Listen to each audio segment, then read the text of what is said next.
Mr. B. Dhanasegar is working as a lecturer in Department of Information Technology, Anna University, Chennai. He finished his MCA from Urumu Dhanalakshmi College, Bharatidasan University. He finished his ME in Computer Science and Engineering from College of Engineering, Anna University. His areas of interest are multi-core programming and architecture, programming models, compiler, automata theory, cryptography, and algorithms. He is an expert in subjects like compiler design, formal languages and automata theory, analysis of algorithms. His research area is code generation for multi-core architecture. Welcome to the UGC lecture series on computer science. We are having the subject that is compiler design, and in the previous episode we have seen that is how the first symbols of the various grammar symbols in a grammar are computed. Actually, we are trying to construct the predictive parsing table, and it is one of the top-down parser. So, the predictive parsing table is required for parsing the strings using the top-down parser. So, to construct the predictive parsing table, actually we will be given the context-free grammar. First of all, we must ensure that the context-free grammar is free from ambiguity.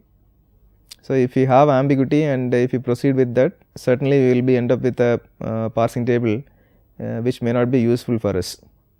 So, that is the reason why first we eliminate the that is the ambiguity available in the grammar, and once the ambiguity is removed, then we will go for eliminating the left recursion available in the grammar. So, once the left recursion is over, then we will go for eliminating the left factoring available in the grammar. So, if these three problems are removed, then we will be having the grammar which will be that is suitable for constructing the predictive parsing table. So, that is the idea. So, when you that is after eliminating the left recursion and left factoring, we need to compute two sets. So, one is called the first set for all the variables available in the grammar, and the other one is called the that is the follow set. So, in the previous episode we have seen the algorithm for computing the first set. Using that we will be able to find out the very first terminal available in all sentential forms derived from a particular grammar symbol. So, that is applicable for all the grammar symbols which will be needed for constructing the predictive parsing table. So, today we are having the that is a follow set computation, which is once again needed for computing the constructing the predictive parsing table. Let us see what is going to be the algorithm first of all, and then we shall see with an example how the predictive parser or the follow set of the various variables are constructed. So, here is the algorithm. So, we have the starting symbol of the grammar, that is said to be the S, and we have a special symbol called S which is not introduced as far as the first set is concerned. Here it is the dollar is special symbol. So, what do we assume here is every string derivable from a grammar symbol must derive from the starting symbol of the grammar must end up with the dollar. That is the terminator for a string. So, that is what we that is have this as a special symbol, and this is supposed to be the symbol following all the strings derivable from the start symbol of the grammar. So, we should immediately that is initial step itself we must introduce dollar into the follow set of the start symbol of the grammar. So, that is the step number 1 of the follow set computation, and then we are having two more important steps which are required for constructing the follow sets for the various variables available in the grammar in an iterative manner. First, let us see that is a production. So, we have generally since it is going to be a context free grammar, we will be having the productions of the form A derives alpha, but where we see the right hand side as the format that is alpha, b, beta. So, we know that alpha and beta are any sentential forms which are actually from the variables unions the terminals its closure. There is any number of variables or any number of terminals or any combination of variables and terminals any number of times including epsilon. So, that is about your alpha and beta, and now we are having there is a b in between this alpha and beta. So, what the first rule says is the beta should not be equal to epsilon. That means at the that is what we wanted to have next to this b is at least one symbol. That is the reason why we have the condition beta not equal to epsilon. So, in that case what we should do here is you compute the first set of beta and remove epsilon. I said that beta not equal to epsilon, but that does not mean that first of beta should not have epsilon. Suppose if beta is starting with a variable, and for that if we have a production of the form that variable derives epsilon, then first of beta will have epsilon, but we will remove that first of that is epsilon from first of beta here and find out the rest of the symbols. So, that is nothing but your first of beta except epsilon, and everything will be moved to follow of b. So, here the you can even go for the construction the parse tree for this particular production. It looks like A will be the root and followed by it is having 3 branches. On one branch we will be having alpha, and the next one is middle is going to be b, and then followed by we are having beta. So, what we are going to learn from this particular context is we are trying to know who are all the symbols following this b. So, whoever is following this b, it should be the first symbol from beta. That is what we understand by this particular context. So, that is the reason why we take first of beta. And another interesting thing is, so we are removing epsilon out of this. So, the reason why we remove epsilon is, even if it is going to be the sentential form deriving the whole sentence from the start symbol of the grammar, we are very sure that when beta becomes epsilon or when first of beta becomes epsilon, we will not be ending with an epsilon, but we will be ending with a dollar. Or otherwise, if beta is followed by any other variable, then that variable will be having some first symbol. This epsilon, whenever it comes into this beta, and it is going to be replaced at least by, that is a dollar, or by some other symbol from the first of whatever the sentential form following this beta. So, that is the reason why we are removing epsilon from first of beta, and all the symbols other than the first of all the symbols other than epsilon from first of beta will be eligible for following any sentence derived from that is A, which is nothing but your B, followed, that is B is followed by all these symbols. So, that is the rule number 2. So, what it says is, first we split up the production in this form. We should have 3 components on the right hand side. It is going to be the alpha, then we identify a variable, then followed by some beta. It can be the combination of variables and terminals any number of times. So, now you compute first of beta minus epsilon and move them into the follow set of b. Then we are having the next important rule. So, here we are having the productions of the form A derives alpha b or A derives alpha b beta. We have 2 forms, but the condition there is the first of beta contains epsilon. So, that is the meaning. So, when you take the second option, that is your A derives alpha b beta. So, what happens here is this beta may derive epsilon. If beta strictly derives epsilon, then this production will be reduced to A derives alpha b. So, that is the first version. So, even though 2 versions are there, so both could be, that is simply written as one version as here A derives alpha b beta, where beta is followed by, that beta may even be epsilon. So, beta may epsilon means the production itself is ending with b, or if beta derives epsilon, in that case also whenever beta derives epsilon, the production ends with b. So, in that case what should be seen is, or the outcome is, everything following, that is A, is going to follow b.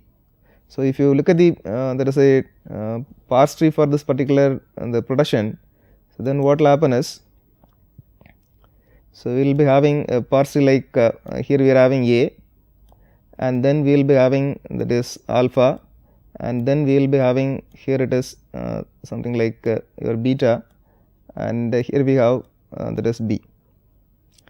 So, the idea what it says is everything following A should follow b. So, the condition is, so this beta is supposed to derive that is epsilon. So, when beta derives epsilon, automatically all the symbols that are following this A will actually follow even that is b also. So, that is what we say that every symbol in follow of A will be following that is b. That is the rule number 3. So, we have seen 2 number of rules. In one we are finding the first set and then moving into the follow of b, and in another one the already pre-computed, that is follow set variables symbols of the left hand side will be moved on to one of the variable on the right hand side, provided that variable will be the end symbol of the right hand side. So, that is a condition where that variable will be the end symbol of the right hand side. So, in these two cases we find the follow set of sum of the variables. But if you stop it just like this, then we may not be able to compute the entire set of the follow symbols for all the variables. So, that is the reason why we are going for repeating these two steps until otherwise we find no more additions are possible in any of the follow set. That is our rule number 4. So, you are having that is apply the rules 2 and 3 repeatedly until nothing can be added into any of the follow set. So, actually these two rules are supposed to be repeated as long as we have more addition, that is updations on the follow set, and whenever we find no more addition or updation on the follow set, then we can simply that is come out and say that it is the follow set has been completely computed. So, we can have one simple example. So, here we have the grammar. So, this is the grammar equivalent for the expression grammar. E derives E plus E or E star E or open bracket E closing bracket or identifier, and we get the grammar from that expression grammar after eliminating the ambiguity available in the grammar, then after eliminating the left recursion available in the grammar, and then after eliminating the left factoring available in the grammar. Actually this grammar does not have any left factor, common factor, but whereas we had two productions with left factoring, sorry, left recursion, and the left recursions were eliminated. So, as a result of that we are having this grammar. So, E derives T followed by E dash or E prime, then E prime is plus T E prime, and E prime is always epsilon, and then T is F followed by T prime, or T prime is going to be star F T prime is epsilon, and the final two productions are meant for F. So, F is either open bracket E closing bracket or F is ID. So, this is what the that is the grammar given for us, and now we have to find out the follow set for the various variables available in the grammar. So, actually in the given grammar we had the variables E, T and F, but after eliminating the left recursion and left factoring, and that is after that is introducing or after eliminating the ambiguity available in the grammar, we find that certain new variables have been introduced, but it is now required to compute the first set and follow set for all the variables available in the grammar. So, that is the reason why we are having all these variables here. So, now we shall apply the algorithm, the follow set algorithm. So, the follow set algorithm, the first step is the first step of the follow set algorithm says that introduce dollar into the follow set of the start symbol of the grammar. The start symbol of the grammar here is E, and so that is the reason why we find dollar has been introduced into the follow set of that is E. So, that is a base condition. So, without bothering about what is the grammar and what are the various symbols available in the grammar, so we can blindly that is insert that dollar, because dollar is the terminal which is the end symbol for all strings derived from the start symbol of the grammar. So, the start symbol of the grammar is strictly followed by the dollar, and the next algorithm step of your algorithm what it says is, so we will be having that is A derives alpha B beta. So, what we the production format is we have seen that A derives alpha B beta. So, everything from first of beta will now be in follow of that is B. So, if you apply this production into, so this rule into this particular production, so what will happen is this becomes your A, and this is going to be your that is alpha. We find that alpha is epsilon here, and this becomes your B, and this becomes your beta. So, you can have this writing here.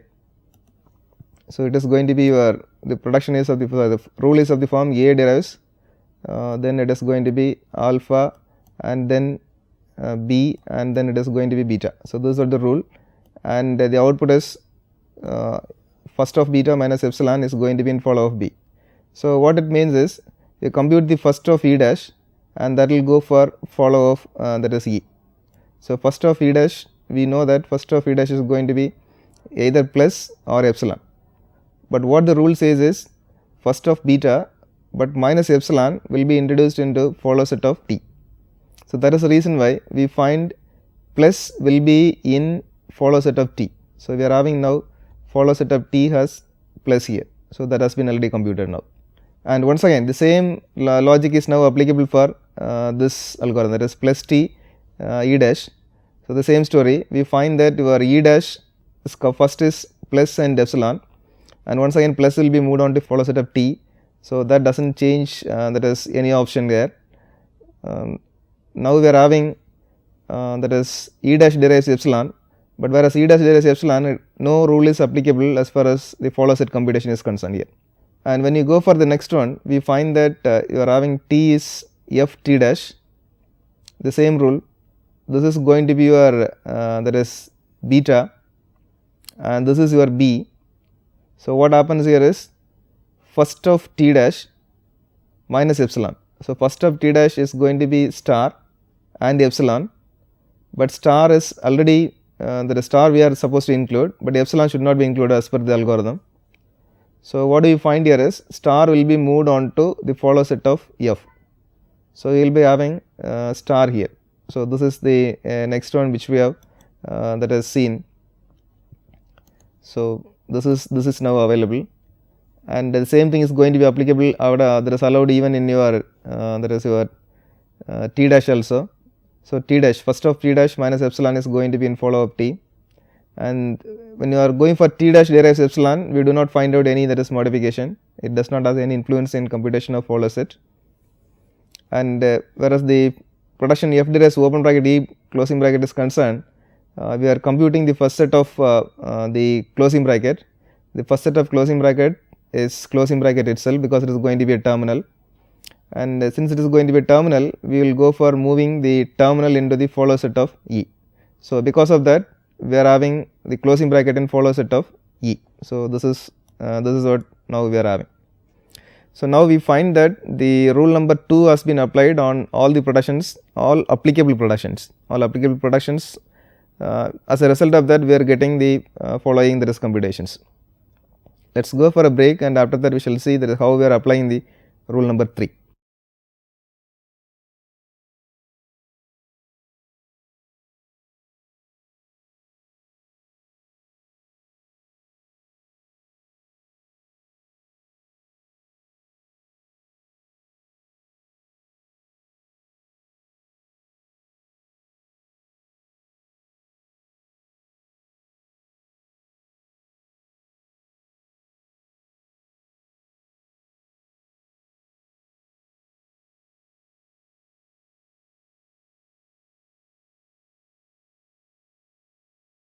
Welcome back.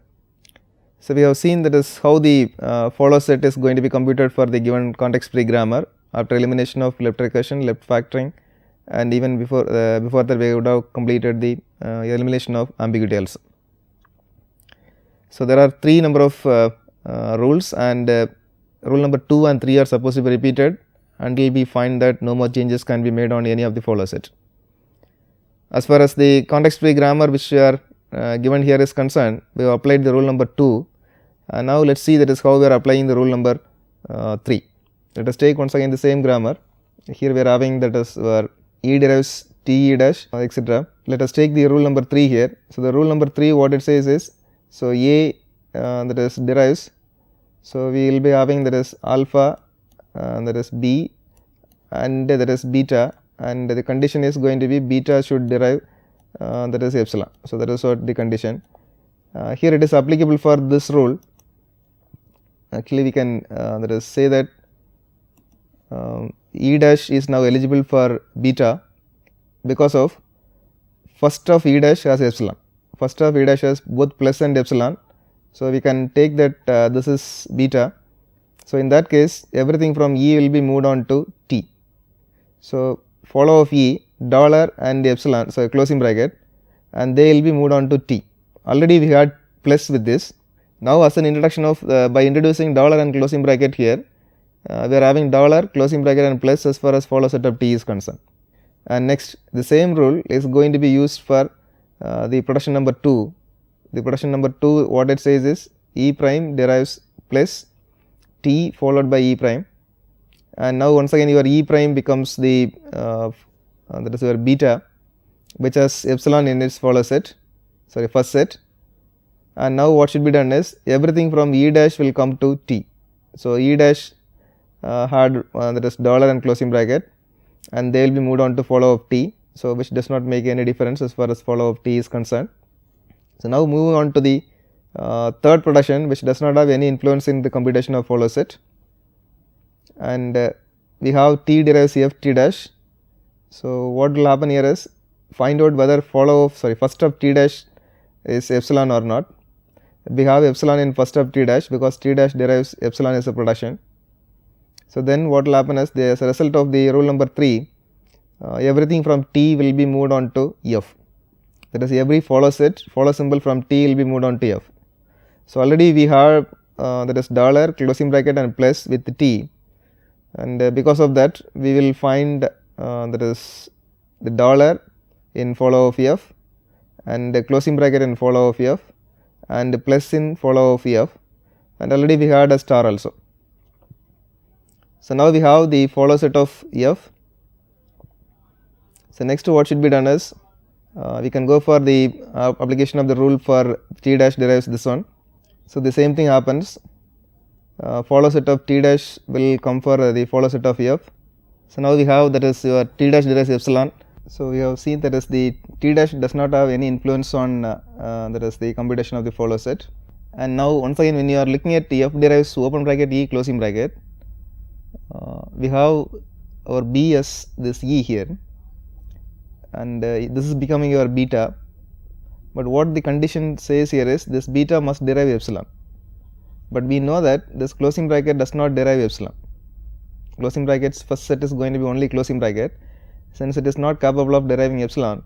So, we will not be able to move the follow set of f to the follow set of e, and also we can understand that. So, if you go for f, strictly the string is going to be ending with closing bracket, nothing else. So, that is the reason why we should not introduce the follow set of f into the follow set of e. So, this is what the step number 3. So, now we have completed there is one iteration of the step number 2 and step number 3. So, we can continue with the application of the step number 2 and step number 3, that is until we find that no more inclusion is possible in any of the follow set, and we can apply the rule number 2 as we have applied earlier. So, there will be some number of inclusions into the that is follow set, and go for rule number 3. Once again some inclusions will be there in your follow set, and at the end of that we will find that the follow set of all the variables have been obtained clearly.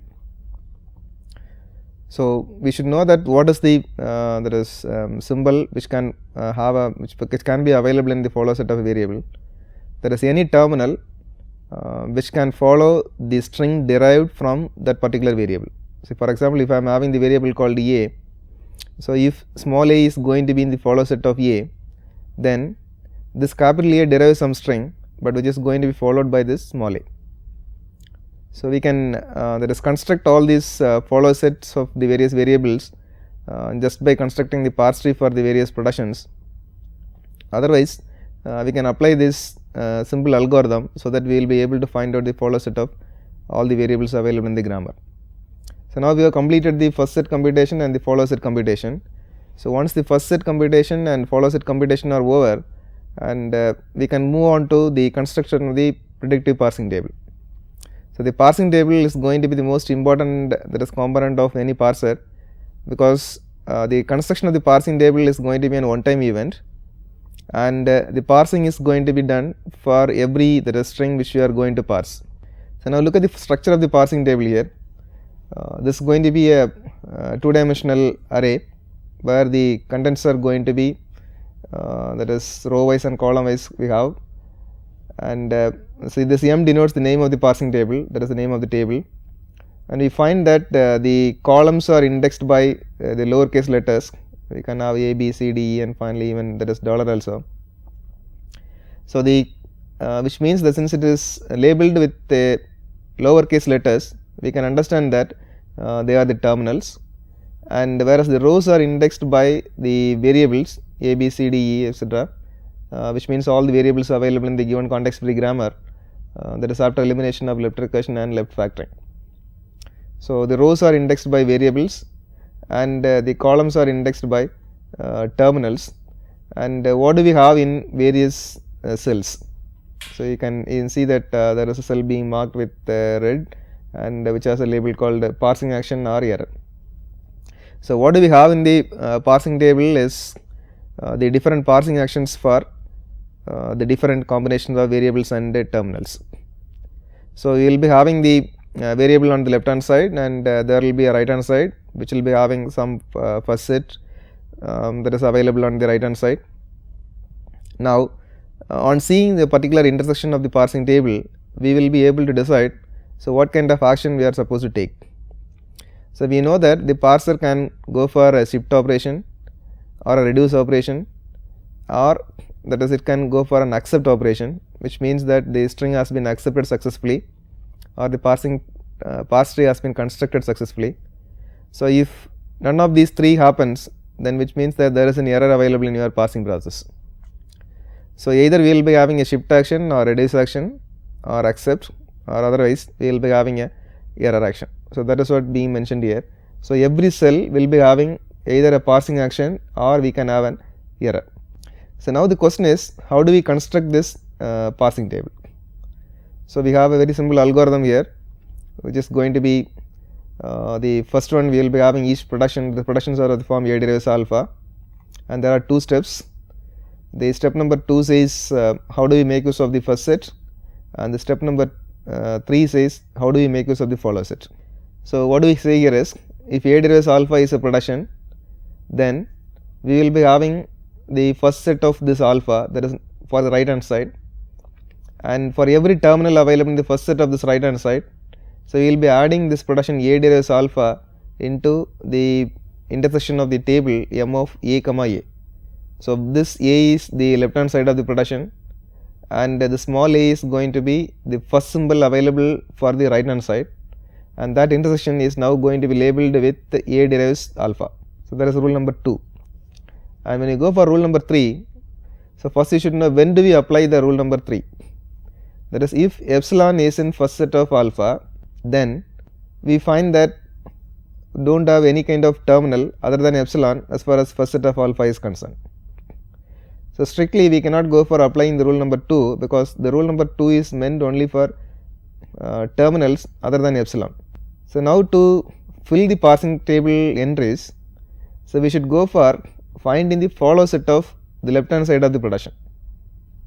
That is what we are computing the follow set of A, and now the intersection is this A, once again the left hand side of the production, followed by small b.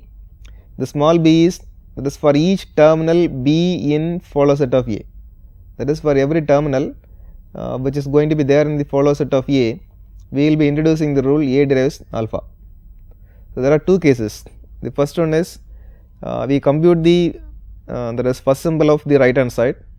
So, if the first symbol of the right hand side is going to be a non epsilon content, then we will fill up that entry, that is A comma the first symbol of the that is alpha using that production. And whenever we find that the first of the right hand side is going to be an epsilon, in that case we will go for computing the follow set of A, and the follow set of A will be having the terminals, actually once again what is going to be the first, which is nothing but following that A. But on that intersection we will go and write the production called A derives alpha. So, do this for all the productions, and finally we will be having many of the entries available in the parsing table gets filled.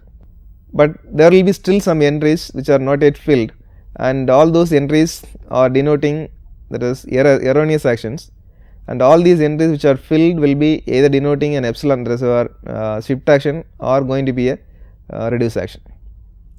As far as the predictive parsing table is concerned, we do not have any kind of explicit accept action, but that will be considered whenever we find that the buffer is empty and the stack is also empty. We will say that the complete thing is processed and the parsing action has been successful. So, that is about the predicting parsing table construction algorithm, and so we have seen that the how we are constructing the first set and how we are constructing the follow set for every variable available in the given grammar after eliminating that is ambiguity, left recursion and left factoring. And then we have seen that is how we are constructing the parsing table with the help of a parsing table construction algorithm. So, that is about this one. So, the parsing table, once we have constructed, we will be able to, that is, parse the strings with the help of the parsing table. So, the parsing table is going to be used by the parser for deriving strings.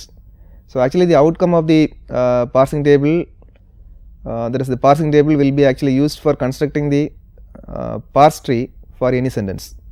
So, the parser table has been table construction has been over, means the parser has been constructed. So, rest of the thing is just you read the strings from the input, and they will be, that is given as input for this predictive parsing table, and based on various actions automatically the strings will be parsed, parsing tree will be constructed as the output. So, the questions component we are having, that is what is going to be the algorithm for the construction of the follow set, and how we are constructing the predictive parsing table, and what is going to be the structure of the predictive parsing table. The predictive parsing table is going to be a 2-dimensional array. So, where we will be having the rows indexed with the variables available in the grammar, and the columns indexed with terminals available in the grammar.